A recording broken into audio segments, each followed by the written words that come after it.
එතන මතක තියාගන්න ඕන මේ ජීවිතය තුළ මිනිස්සෙක් විදිහට ඉපදිලා මැරිලා යන්න කලින් ප්‍රගුණ කරන්න ඕන පුරුදු වෙන්න ඕන ලෞතර බුදුරජාණන් වහන්සේ මංගල ධර්ම දේශනාවටත් ප්‍රථම ලෝකයට පෙන්වපු ගුණය තමයි ဒုတိယං ච අනිමිසං දෙවන සතියේ උන්වහන්සේ අනිමිස ලෝචන පූජාව පැවැත්වුවේ.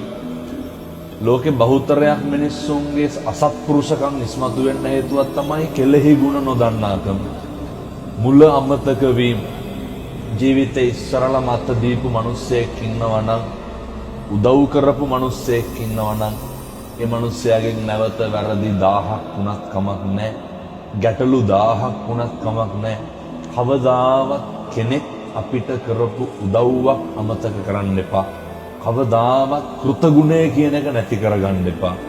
මේ කරුණු බුදුවරු ලෝකෙට පෙන්වුවේ අසංකේය වූ කල්ප ලක්ෂ 4ක් පෙරම් පුරලා බුදු බව ලබාගෙන මංගල ධර්ම දේශනාවට ප්‍රථම උන්වහන්සේලා ඉස්මතු කරපු ගුණය තමයි කෙලෙහි ගුණය. ජීවිතේ පුරුදු වෙන්න කෘතගුණ දන්න කෙලෙහි ගුණ අඳුනන මිනිස්සෙක් විදිහට කටයුතු කරන්න.